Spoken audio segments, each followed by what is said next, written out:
Shalom Bracha, nous retrouvons avec la troisième Mishnah, la Mishnah donc du troisième Mishnah, Mishnah Gimel du 8e Pérec. La Mishnah nous enseigne Ammoni ou Moavi Assouri.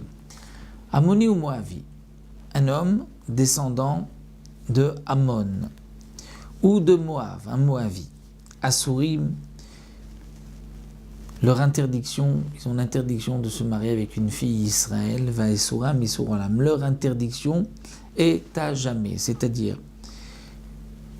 pas seulement si eux se convertissent, bien sûr, on parle lorsqu'ils vont se convertir, ils ne peuvent pas se marier avec une Bat Israël. Pas seulement eux, même leurs enfants et leurs petits-enfants ne pourront pas se marier avec une Bat Israël.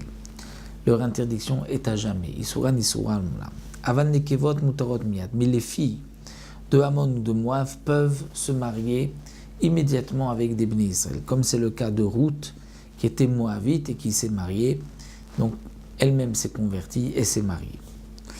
Mitzri va Adomi, un descendant de Mitzri, des Égyptiens, va Adomi ou de Edom.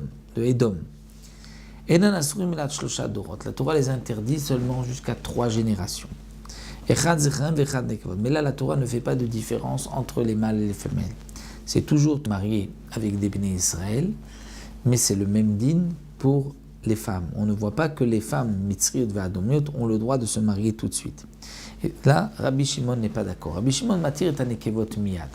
Rabbi Shimon pense que les femmes de Mitzri et Adomi sont toujours, les filles Mitzri et Adomi, sont permises immédiatement, n'ont pas besoin d'attendre 3 générations. Il est important de préciser qu'aujourd'hui, il n'y a plus de Ammon, Moav, Mitzri, Adomi, même si quelqu'un vient d'Égypte, il n'a pas, un guerre d'Égypte n'a pas ce statut de Mitzri, étant donné qu'il y a eu une époque où tous les peuples ont été mélangés. Donc il n'y a plus de descendants de Ammon ou de Moab, Mitzri, Adomi, bien que pour Mitzri, il y a une marloquette. Mais il n'y a plus de descendants, on ne sait plus qui sont les descendants de Ammon ou de Moab. Donc aujourd'hui, tout converti qui se présente à nous, une fois converti, il peut se marier avec une Bat Israël, puisque on dit Kol des Parish, Merouba Parish. Tout celui qui vient, il vient de la majorité est permise. Mais c'était à l'époque où Ammon ou Moav étaient encore bien déterminés, qui venait de Ammon, qui venait de Moav, qui était Mitzri, qui était Adomi.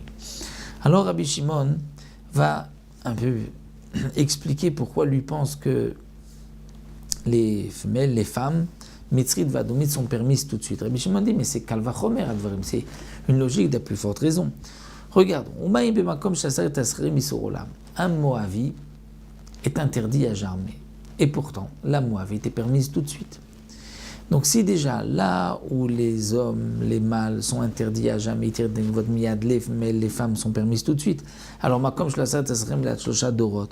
là où on a interdit les hommes jusqu'à 3 générations, c'est-à-dire Mitzri, Vadomi, Enodish, Natir, Dekevot Miyad, n'est-ce pas, plus forte raison que les femmes doivent être permises tout de suite. Si déjà, là où l'interdiction est à jamais, donc plus forte, les femmes sont permises tout de suite, là où l'interdiction est que jusqu'à 3 générations, c'est sûr que les femmes sont permises tout de suite. Amroulo, Ramlu, on dit non. Imalacha nekabel, si c'est une lacha que tu as reçue de tes maîtres, on accepte. Vim ledin, mais si tu fais un kalvachomer, une logique, de la plus forte raison, yesh tchouva, on a de quoi répondre. Amar laem, il aura dit lo, qui est alacha aniomer. C'est une halakha que je dis, c'est une halakha que j'ai reçue de mes maîtres. Quelle est la réponse qu'on aurait pu donner à son Kalvachomer? Rab Barthénoura explique qu'on aurait pu dire Ammon ou Moav. La Torah explique pourquoi ils sont interdits.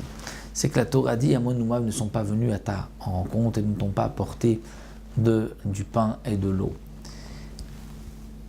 C'est aux mâles qu'on réclame, aux hommes qu'on réclame de ne pas être sortis à l'encontre des Bnei Israël, pas aux femmes. Et donc c'est pour cela que les femmes peuvent immédiatement rentrer dans le peuple d'Israël. Alors que Mitzri va Adomi, la Torah ne donne pas la raison pourquoi on ne peut pas se marier avec eux. Donc là, on ne fait pas de différence entre les hommes et les femmes.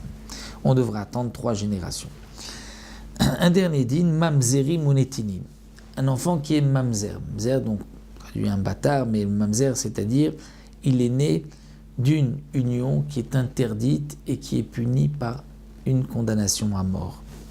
Ou netinim, ou bien un natin, ce sont les givonim, qui